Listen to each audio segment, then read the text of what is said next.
أعوذ بالله من الشيطان الرجيم. بسم الله الرحمن الرحيم. وراودته التي هو في بيتها عن نفسه وغلقت الأبواب وقالت هيت لك.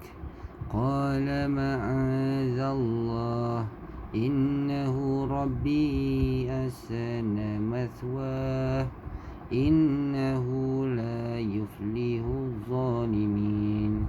ولقد همت به وهم بها لولا أن رأى برهان ربه كذلك لنصرف عنه السوء والفحشاء إنه من عبادنا المخلصين.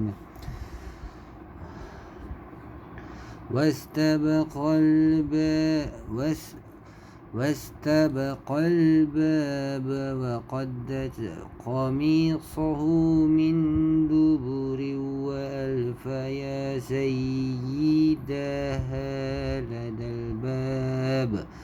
قالت ما جزاء من أراد بأهلك سوءا إلا أن يسجن أو عذاب أليم. قال هي راودتني عن نفسي. وشهد شاهد من أهلها إن كان قميصه قد من قبل فصدقت وهو من الكاذبين. وإن كان قميصه قد من دبر فكذبت وهو من الصادقين. فلما رأى قميصه قد من دبر قال إنه من كيدكن إن كيدكن عظيم. يوسف أعرض عن هذا واستغفري لذنبك إنك كنت من الخاطئين. وقال نسوة في المدينة امرأة العزيز تراود فتاها عن نفسه قد شغفها حبا إنا لنراها في ضلال مبين.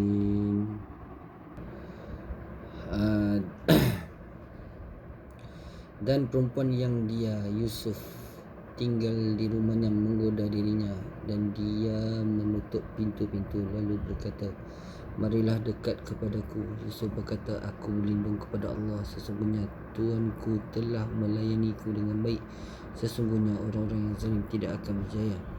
Dan sesungguhnya perempuan itu menghendaki Yusuf, dan Yusuf pun berkehendak kepadanya. Sekiranya dia tidak melihat tanda daripada Tuhannya, demikianlah kami memalingkannya daripada keburukan dan kekejian. Sesungguhnya dia Yusuf termasuk hamba kami yang terpilih.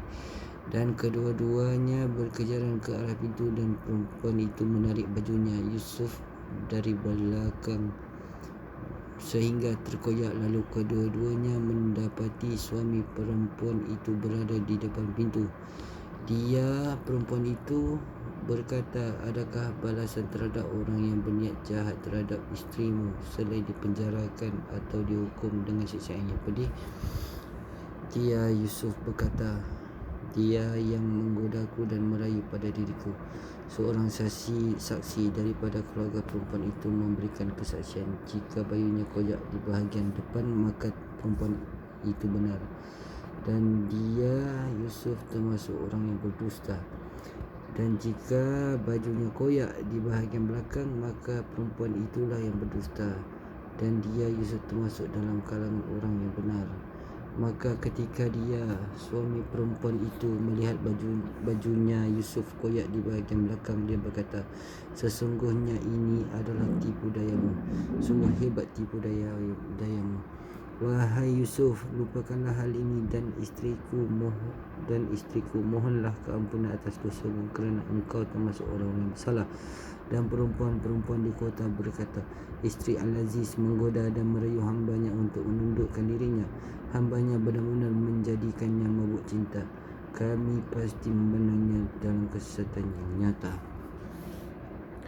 Ayat ini menunjukkan bahawa Nabi Yusuf AS mempunyai keinginan yang buruk terhadap perempuan itu, tetapi demikian besarnya godaan itu sehingga sekiranya dia tidak dikuatkan dengan keimanan kepada Allah SWT, tentu dia terjatuh dalam kemaksiatan. Sebelum Yusuf AS diangkat menjadi seorang Nabi, Allah SWT telah memberikan kepadanya ilmu dan hikmah. Pada saat usianya lewat daripada 33 tahun sebelum kenabian, seorang wanita, isteri Aziz, Gubernur Mesir yang bernama Zulaikha, sangat menginginkan dirinya. Ia mengajak Yusuf supaya mendekatkan dirinya, lantas mengunci pintu biliknya. Yusuf berkata, aku berlindung kepada Allah. Sungguh tuanku, suami anda itu adalah tuanku, telah memperlakukan aku dengan baik. Sesungguhnya orang yang zalim itu tidak akan berjaya. Pengkhianatan kepadanya itu merupakan kezaliman.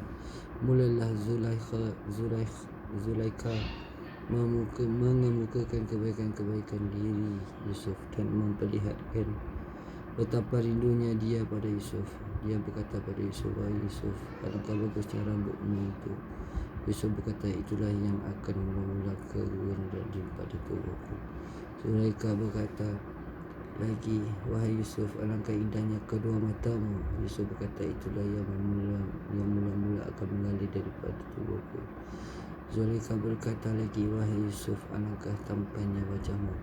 Yusuf berkata, itu bahagian tanah.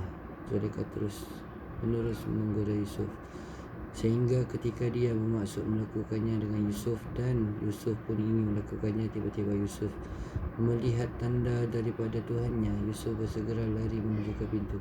Namun sebelum Yusuf keluar, Zulaikha sudah mendahulunya. Zulaikha menarik baju gamis Yusuf daripada belakang sehingga merobeknya. Keduanya mendapati suami perempuan itu di depan pintu bersama anak saudaranya. Dia perempuan itu berkata, apakah balasan terhadap orang yang bermaksud buruk terhadap isterimu selain daripada dipenjarakan atau dihukum dengan siksa yang pedih? Yusuf berkata, dia yang menggodaku dan merayu diriku. Aku berlari daripadanya, namun dia menyusuli dan mengoyakkan baju gamis.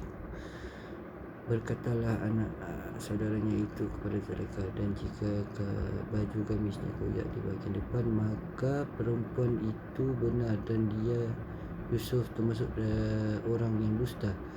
Diberikanlah baju gamis itu dan dia mendapati koyak itu daripada arah belakang.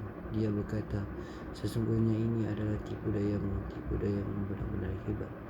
Kemudian Aziz berkata kepada Yusuf AS, wahai Yusuf, lupakanlah ini.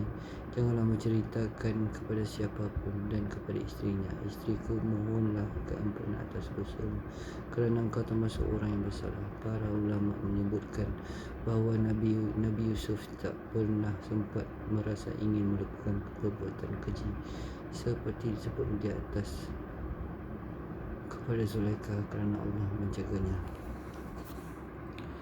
Daripada Uqbah bin Amir radhiyallahu anhu, Rasulullah SAW bersabda, janganlah kamu masuk ke dalam tempat kaum wanita. Lalu seorang lelaki daripada Ansar berkata, wahai Rasulullah, daripada pendapat anda mengenai kerabat suami, Baginda menjawab, kerabat suami adalah maut. Hadis riwayat Bukhari Muslim. Hadis di atas memberikan keterangan di antaranya Islam menjaga keselamatan umat dan menghalangi berlakunya pintu kehancuran serta mencegah berlakunya perbuatan zina dan segala bentuk yang mengarah kepada ancaman zina.